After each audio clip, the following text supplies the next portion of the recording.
Savior, precious Redeemer and friend.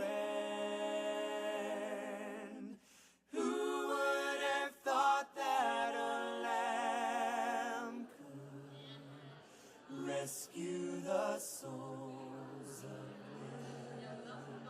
Oh, you rescue the souls of men. I accidentally read some Victoria's. Yeah, everything. Do I get to go first? Putting all the little packages. They'll give you numbers. Yeah, right? Let's start with that. So just get up there and read.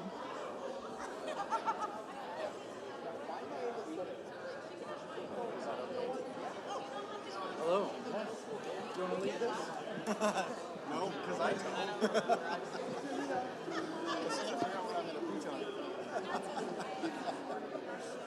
Maybe it'll come to you. Yeah.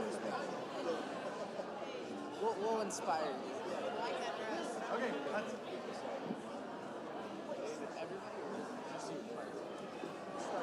yeah, just go. Should I go to the podium or just stand in the front? Here we go. Go.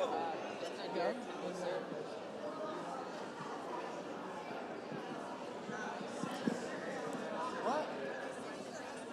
Well, he's gonna read. Take a seat. Hello. Hello. Okay. Hey, good morning, everyone. I'm gonna read the theme verse for our mission trip real quick. So, it's from Colossians chapter 3, verses 1 through 17. If then you have been raised with Christ, seek the things that are above, where Christ is, seated at the right hand of God. Set your minds on things that are above, not on things that are on earth. For you have died, and your life is hidden with Christ in God. When Christ, who is your life, appears, then you also will appear with him in glory. Put to death, therefore, what is earthly in you: sexual immorality, impurity, passion, evil desire, covetousness, which is idolatry. On account of these, the wrath of God is coming. In these you too once walked when you were living in them. But now you must put them all away: anger, wrath, malice, slander, and obscene talk from your mouth. Do not lie to one another, seeing that you have put off the old self with its practices and have put on the new self, which is being renewed in knowledge after the image of its creator. Here there is not Greek and Jew, circumcised and uncircumcised, barbarian, Scythian, slave, free, but Christ is all and in all. Put on then, as God's chosen ones, holy and beloved, compassionate hearts, kindness, humility, meekness, and patience, bearing with one another, and if one has a complaint against another, forgiving each other as the Lord has forgiven you, so you also must forgive. And above all these, put on love, which binds everything together in perfect harmony. And let the peace of Christ rule in your hearts, to which indeed you were called in one body, and be thankful. Let the word of Christ dwell in you richly, teaching and admonishing one another in all wisdom, singing psalms and hymns and spiritual songs with thankfulness in your hearts to God. And whatever you do in word or deed, do everything in the name of the Lord Jesus, giving thanks to God the Father through him.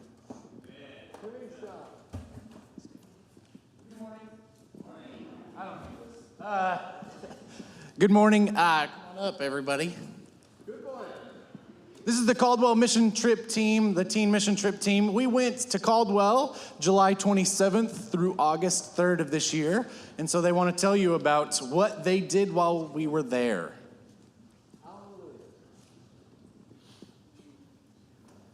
There's a whole lot of them. So we'll start off this morning telling you about the job sites. We'll get to the first job site here. The first job site, if somebody, who wants to talk about this? I'm just going to give you the mic. All right.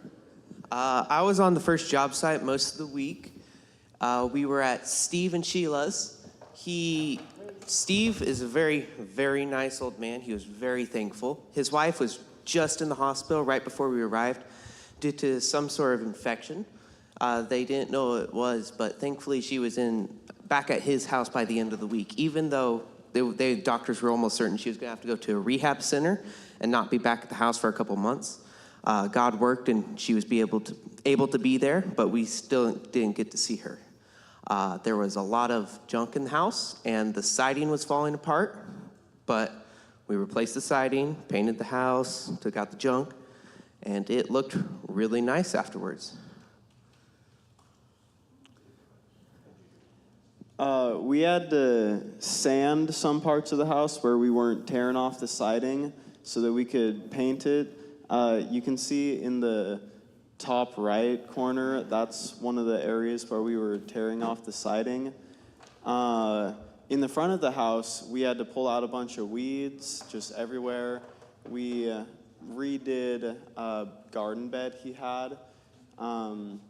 Put down some mulch, and one of the cool things about Steve is that he collects a ton of rocks. He's got so many, and they all mean something to him. So we got to take them and then put them in that bed just around the place, which was pretty cool to hear him tell stories about the different rocks that meant a lot to him. Well, I was on this job site too for the entire week. And we did, like Luke said, we painted the whole house and we did all the new siding on both sides of the house. Yeah, we painted the whole thing and then we also painted the shed in the back. And this house really was kind of a turnaround, like a complete turnaround transition because it was pretty rough in the beginning. The front porch was really rough. So it took us all the way until Friday and we worked every day to get this into shape.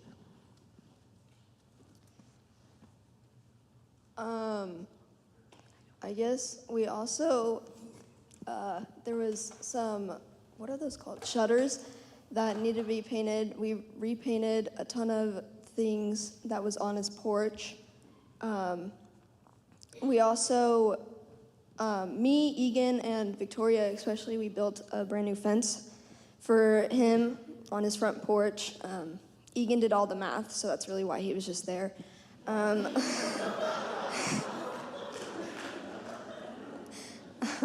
And then me and Victoria were the ones that just screwed it in.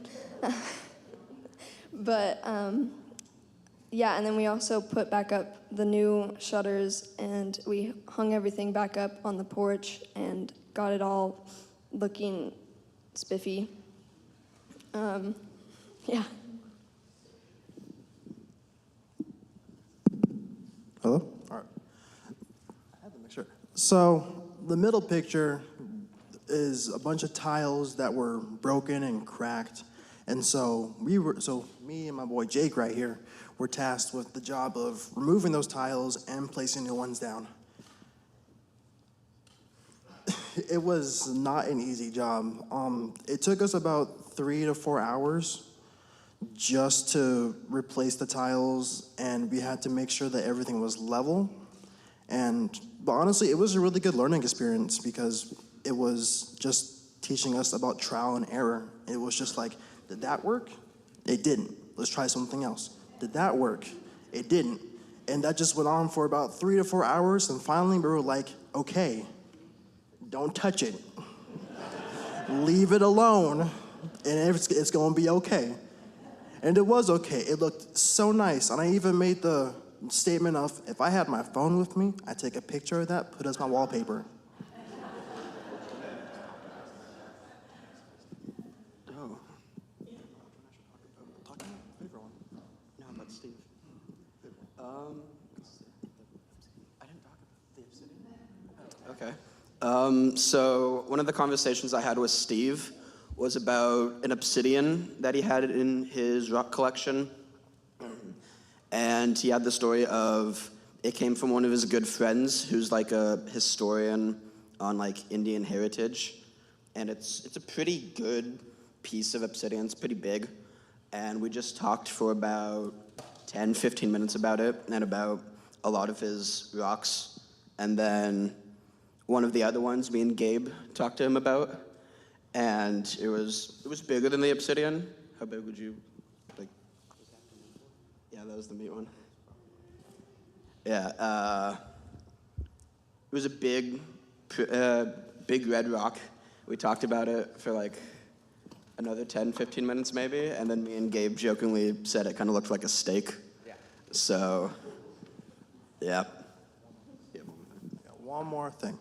So, we did get told eventually that a bunch of the rocks that he had in his front yard were special. And so the next day, we were pulling out rocks, and we were like, this is a unique rock. And then we just started looking at all the other rocks, and we're like, he has a lot of really cool rocks. And so a lot of the other dudes, or just people in general, went to go ask him about those rocks. And I think a lot of those conversations that they had with him were really engaging and just really made his day, because I don't think a lot of people understand about hobbies like that, just collecting miscellaneous things, even if it's just rocks or stones. If it's important to you, it's important to you. That's all that matters. So Steve is a pretty cool individual. We met Steve on the weekend trip that we went on. Jeff and I and Josh met Steve. Actually, I think it was just Jeff and I met Steve on the weekend trip in May over Memorial Day weekend. And Steve, we could tell Steve was pretty receptive, like from the time we started having a conversation with him. He had lost his daughter in May, 6 weeks prior to when we arrived there. She had died of cancer. Apparently, she had lived a pretty hard life as well. But as we were there walking around the house, and you can see the house, if I go back, there was a lot of trash, a lot of buildup. And it wasn't from a lack of trying from him. He just had a lot of things going on. His wife was in bad health. Things were piling up. He just didn't have the means to get rid of a lot of stuff. And while we were there, he was telling us about all this stuff, and I asked him, would you be willing to pray with us? And he immediately went into tears and said, absolutely. Steve was the most receptive person that I've ever encountered on one of these mission trips. I've been doing this for 5 years now, and he was the most receptive to the gospel of Jesus. It was incredible that he was just willing to allow for us to come and to preach to him. And for these kids, if you don't know, if you've never been around them, they love singing. And so they would just sing hymns, their new songs, whatever you want to call them. They would just sing songs about Jesus around. And Steve would walk around the house and just have conversations with these kids. And it was pretty cool to see Steve in that way. And you can see at the amount of work, they were talking about the siding here. We ripped off, this was all cedar shake if you look at the picture in the middle, cedar shake, and we ripped all of that off and replaced that. And this was totally, Steve had no idea we were gonna do all this work for him.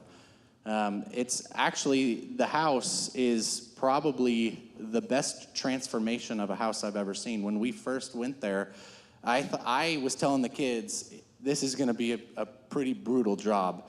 I want you to imagine putting lipstick on a pig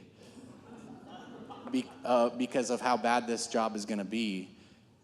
And actually it was pretty incredible the amount of work that they did. And Luke's comment at the end of the week was, that's a pretty good looking pig.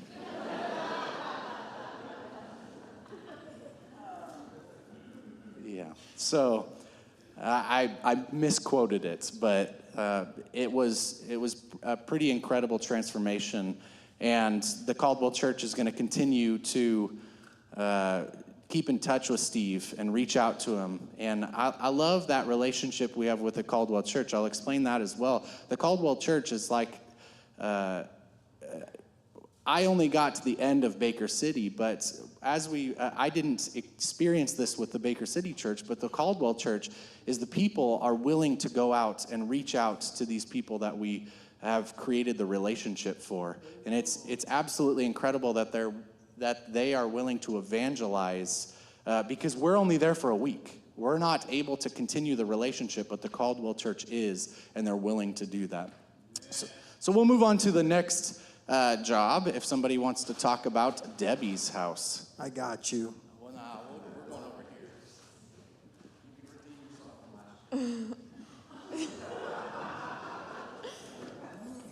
Debbie's house was just a lot of plants. Like, you couldn't really walk super far in it.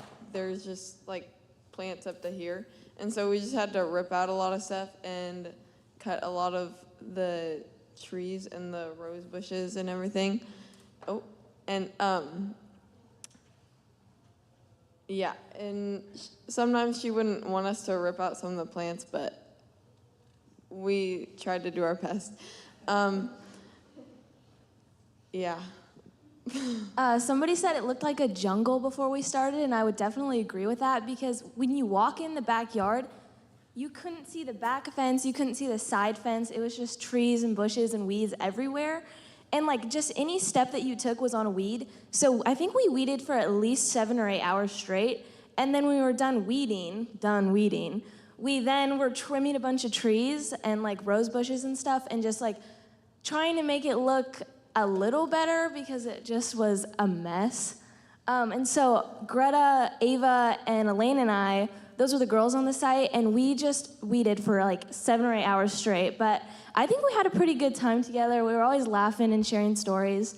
And then the boys were working on the lawn, and I said the lawn because nothing was really, you just didn't know what anything was. And then the boys also, I think Ronald, I don't know if Jake did it, but Ronald was working on like another one of the paths there, and he made it look a lot nicer than it was. And then the whole time we were just clearing stuff out and taking it to the front driveway and then taking dump runs. But I think it looked a lot better than when we started because you could see the fences and you could see her yard. So. Yeah, I mean, it was a pretty amazing transformation, honestly. Like, there was stuff back there that you would have no idea that it was there. Yeah, and it was, yeah. It was, yeah. It was yeah. Another thing about the second job site was the front of the house. There was a really big overgrown tree at the front.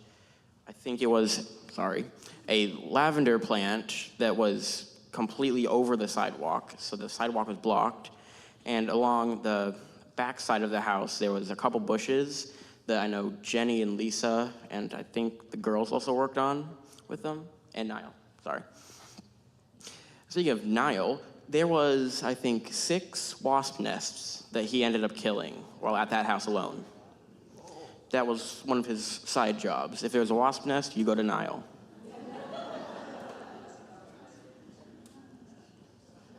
Well, we were taking, Ronald, I think, and Niall were taking down one of these trees, and then Greta was like right there under it, and then she was saying, "Oh, it's okay, I trust you," and then the branch fell right on top of her, and we couldn't see her. So there was a lot of bugs, and praying mantises and everything. So at this site, we found many wasp nests. I destroyed probably about 10 in total, and Mr. Suizo destroyed a few of them too. And there were lots of bugs. I remember Abraham would find lots of praying mantises, and he'd count them and show us to them every single time he found one. And so lots of us called this site the jungle site because it was completely overgrown. But once it was finished, it was crazy how good it looked afterwards.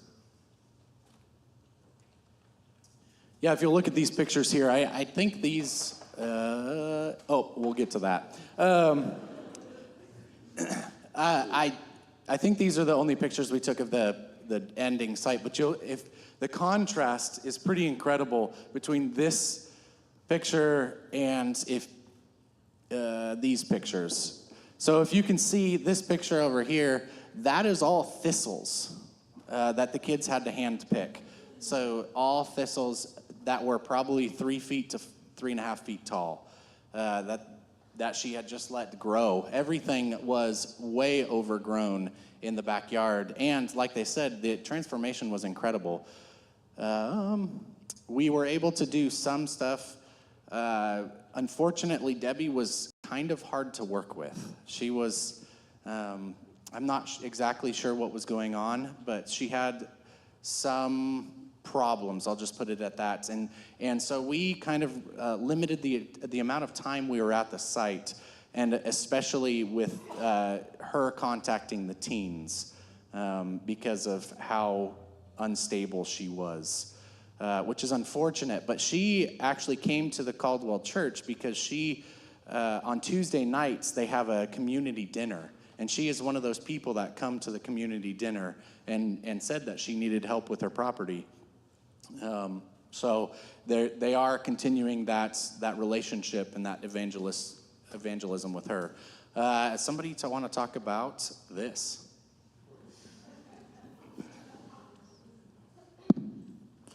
So we had to get these bark chips for Debbie's backyard. And so we were like, who wants to go to Home Depot? And everyone was like, so we went to Home Depot and we got about 20 bags of these red mulch chips. And we were like, okay. So we take them back to the van and we're like, we did not calculate the space of the van properly. And so we were like, okay guys, how are we gonna solve this? And then I forgot who it was, but someone just said, put them on the floor. And we were like, genius. And so we started piling them on the floor, and then we were like, we still don't have enough room. And so they were like, just put it on top of each other. We're like, and so, as you can see, there's just bags of mulch on the floor of the van, and then also on top of people. That was probably the most efficient way to do it. And so we're just driving with a bunch of mulch just sliding around in the van. And it was a pretty fun trip. Yeah.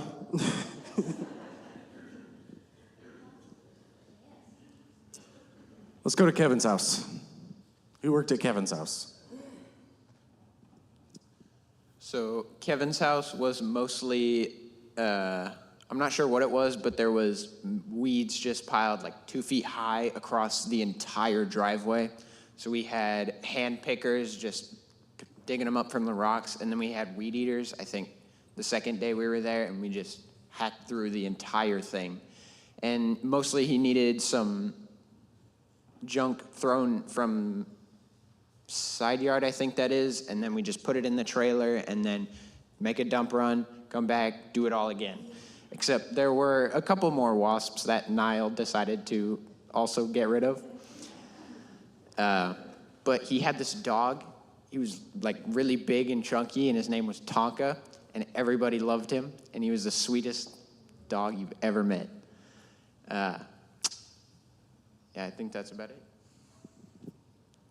There were a lot of branches that we had to clear out of the side of the yard, and there were not just a few, but a ton of wasp nests, so it took forever to get enough spray to clear that out. At this site, a lot of really fun stories happened. For example, one of the ones that I still laugh about, Carissa was kicking a tire that we were gonna wait to move. It was in a pile of trash. And we cleared out all of the wasp nests, so there's none left.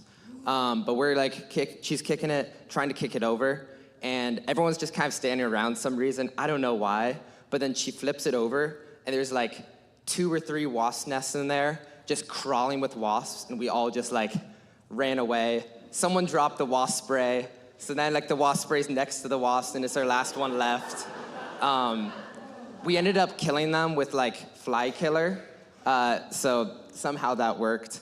But also, one of the things I just loved spiritually about this site is all of us were exhausted. This was one of the last days, yet we were still giving it our all to sing while we worked. Some of us were running out of breath trying to sing to glorify God. And I just thought that was a really cool experience to be a part of.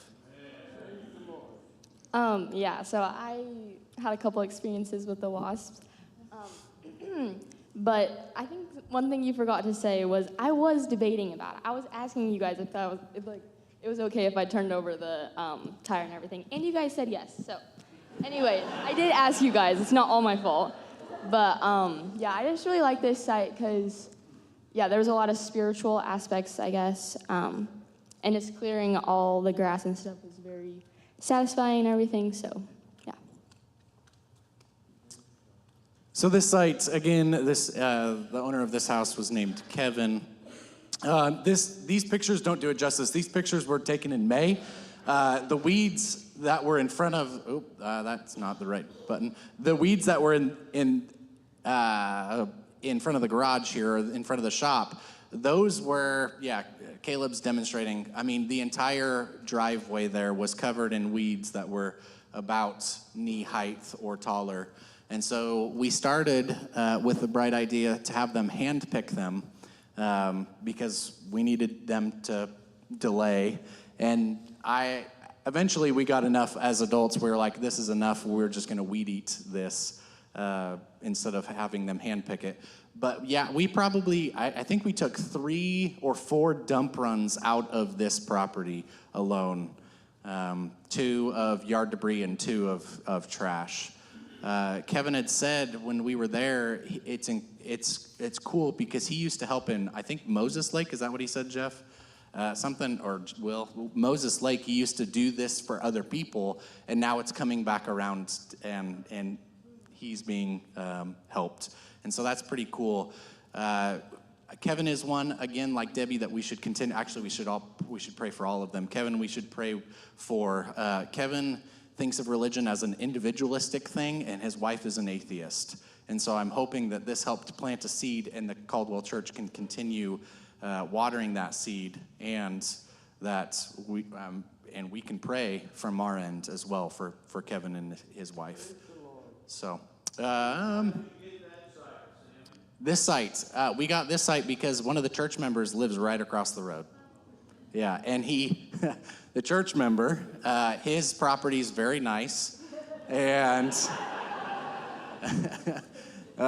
he made comments multiple times of like, I'm so glad you guys are making that look a little bit better. So, and surprisingly, this is actually the back of Kevin's house. So the back looks amazing. It's just the front that he struggled with. We'll say it that way. We'll move on to the next site. Who worked at Geraldine's house? I'm not gonna lie, this is probably my favorite site, just because when we first got there, everyone just kind of grabbed a random tool and just got to work. There was barely any conversations at first. This was one of the last sites, so everyone was extremely exhausted and tired, but we all still managed to work as a one unit, and we just completely demolished like a whole entire tree. We did really good work. We cut down a bunch of grass, like the yellow grass right there. We cut it all down. We trimmed it. A few people decided it'd be a fun idea to get on top of the roof. I think that was Caleb, Jackson, and I think Mr. Suizo. So, I was doing my own work. I look up from the roof because I hear noise, and they're just up there. I mean, they're getting work done, so I was like, hey, I don't see a problem. So,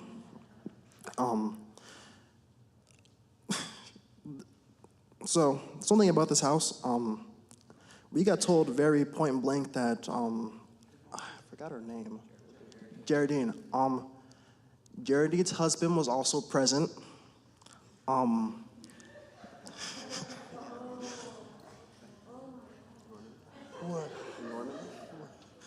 His name was Norman. He was unfortunately deceased, but again, still with us in the very front yard, buried.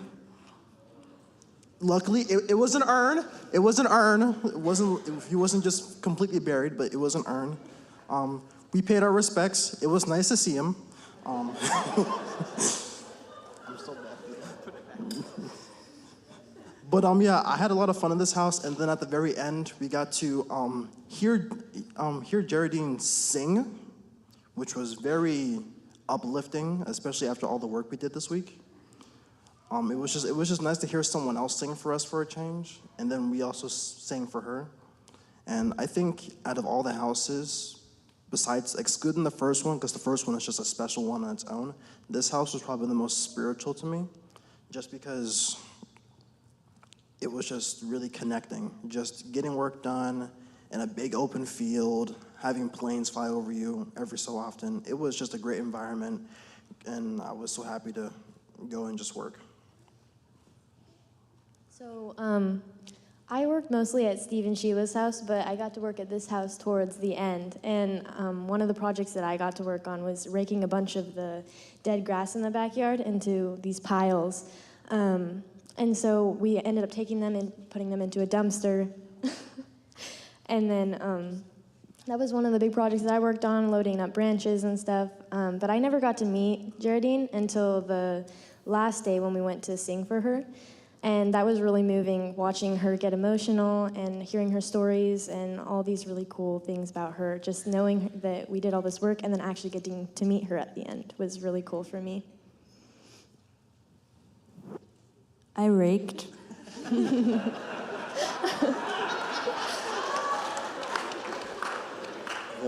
I put those pictures in there just so JC could say those two words.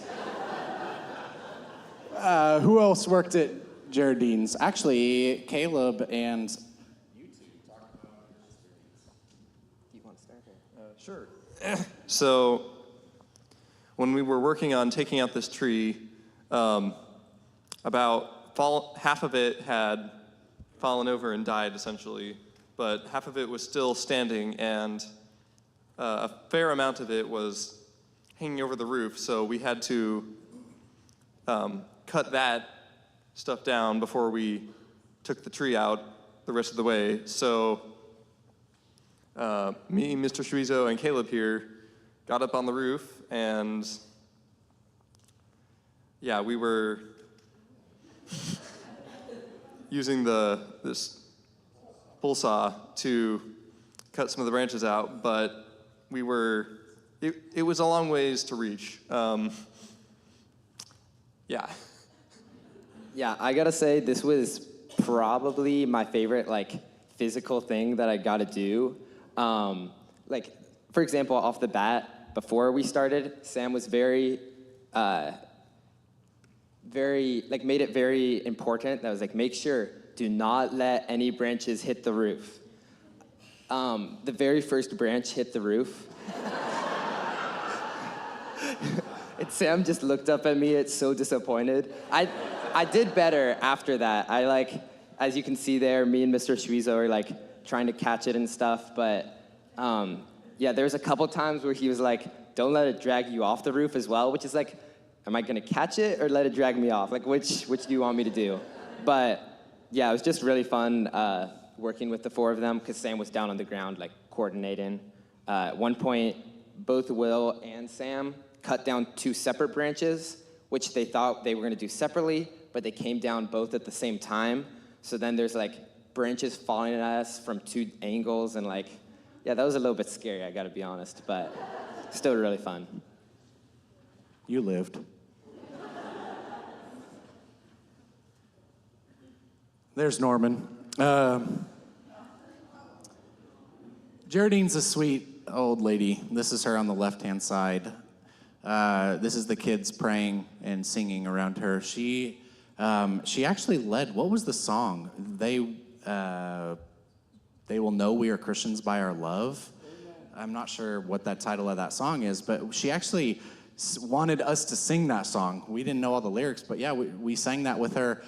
Sweet old lady, she's homebound, can't really leave her house. She does have a car.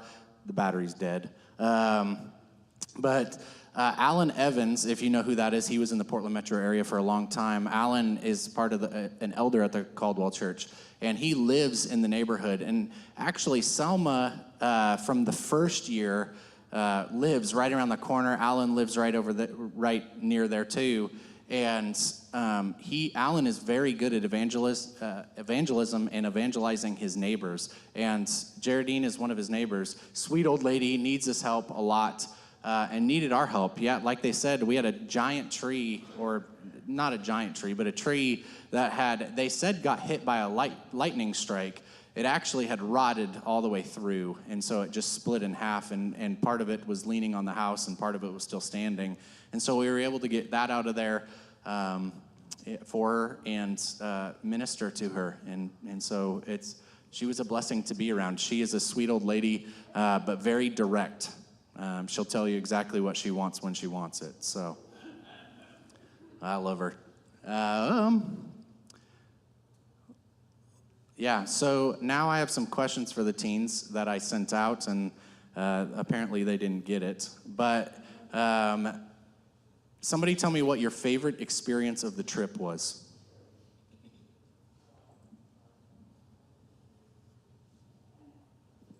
What was very special about this trip is we had an experience on Sunday morning at the church where they blessed a girl who had just gotten baptized at their camp that they do in Idaho. And it was very special to us because Wendy had the idea that we should do that for our seniors. So she charged a group of 6 of us to bless our seniors as they go off on their next part of life. And I have to say that was probably the most rewarding part of the trip for me, was to just bless them and pray over them as they go on. And I had a lot of fun thinking about that over the week. My favorite part was Thursday morning before we went to the water park. Everybody decided, this will be a break day.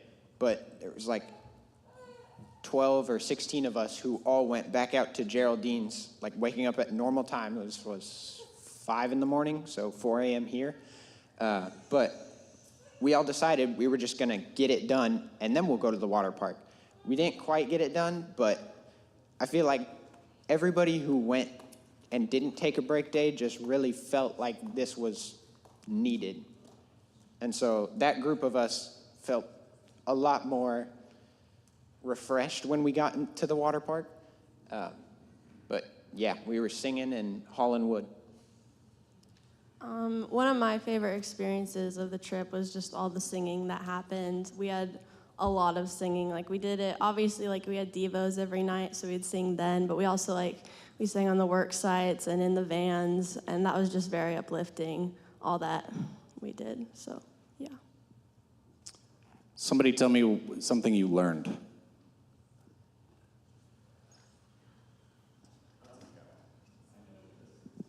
So on the first day, me and Luke, we got to go with Sam to landfill area where we got to dump all the dump. And so we both learned how a dump trailer works. So we got there, we gloves on. I was standing on top of the trailer ready to start taking stuff out. And Sam's like, get off. So I just stood there as he just pushes a button and lifts the whole thing up and dumps it all out. He almost broke a nail. It was pretty bad.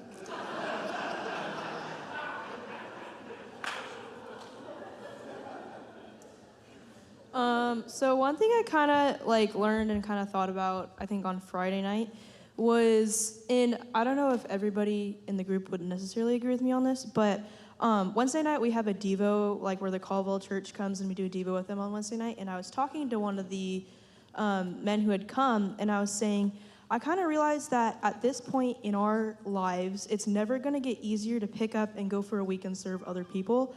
And so if I really thought about it, I'm like, for us teens, yeah, we have school, we have job, we have sports, but really for us, it's not ridiculously hard. It's not ridiculously hard for us to pick up and come and serve people. So I thought it was really cool how it is a sacrifice, but it's not as big of a sacrifice for us, and it makes a really big impact on other people's lives. And then along with that, being in a group and being able to laugh, because every night at our Devos, we'd go around and do our 20 seconds of the best part of our day. And there was just so much laughter and so much joy when we're being together, and it makes you forget about, the heat and the work and all the tiredness. And so it's just really cool to be together like that. What was something you learned about God during the week?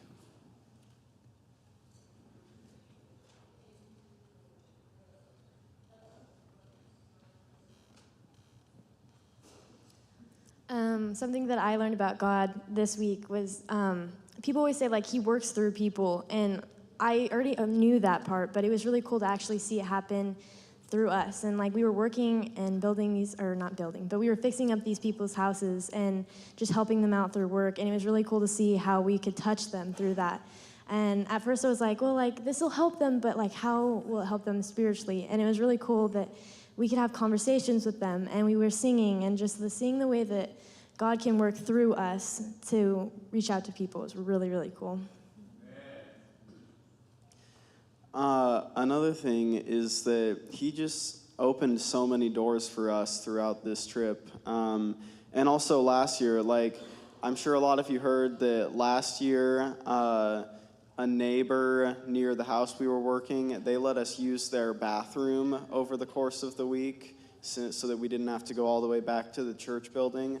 This year, I believe someone near, was it Geraldine's house, let us use their burn pile to just put a bunch of all the yard debris and all sorts of stuff. And it's just like amazing that it would have been a lot further to go all the way to the dump to dump that stuff, but instead it was just a short drive over to do that. And it's really awesome just seeing that all play out like that, not being part of a plan, but then working out in the end.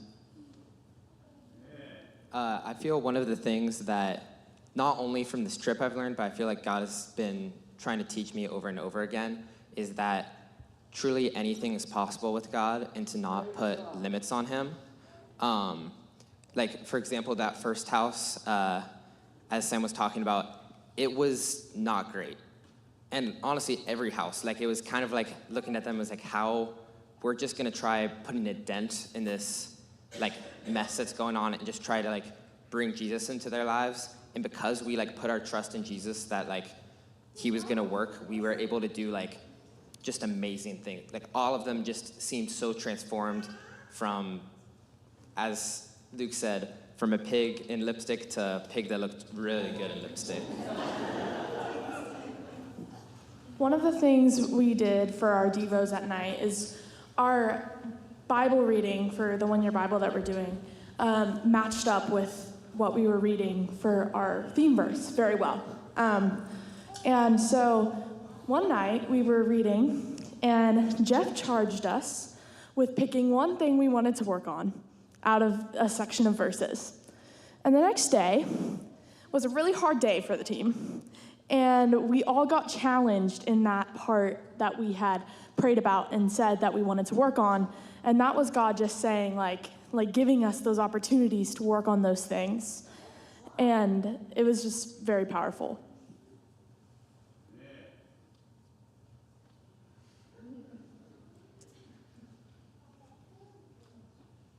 We're running out of time. It was a great experience. The teens had a great time. We were able to go to Shields. That's where the sunglasses come from. We were able to do some other stuff, but first and foremost, we were able to serve the community of Caldwell and help evangelize that community. But the thing that I keep coming back to about mission trips every single time, especially short-term mission trips, is really the impact that God has on the teens and not on the community. Yes, there is the impact, and we see that, and we know that we're going to serve God and serve and evangelize the community, but the amazing part is the amount of work he does on the teens throughout the week. Through our Devos, through singing, through pushing them to have conversations. The thing I prepare them for is, before they go, is to not, if somebody asks you, why are you here? To not just say, oh, I'm with my church, I'm on a mission trip, but to say, I'm here because I believe in Jesus Christ as my Lord and Savior, and I want to proclaim him to the world. And I feel like that's vitally important to these kids because it's so easy to just say, oh, I'm here with my church, and then end the conversation there. But if someone is asking you why you are doing something, give them an answer. Give them an answer. Let them know why you're doing that because they asked. It was a blessing of a trip, and I'm so glad we were able to experience this. And it was a little bit cooler this year. It wasn't 106 every day like it was last year.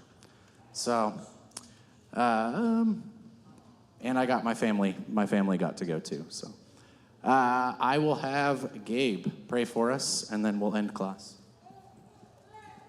Bow with me. Dear God, we just come to thank you for letting us being able to go on this mission trip, and for all the people that here that gave money and time to help make this happen, and all the people in Caldwell that helped make it happen, find the job sites and give us a place to sleep. And I just pray that the seed that we hopefully planted will be able to be watered, even if it's not by us, and that those people will come to know you, God. And I pray that this will be able to be used not for our glory, but for your glory, and for it being able to just spread. And I pray that we're able to go and do this more. And I just pray that you bless these people and just guide them. Amen.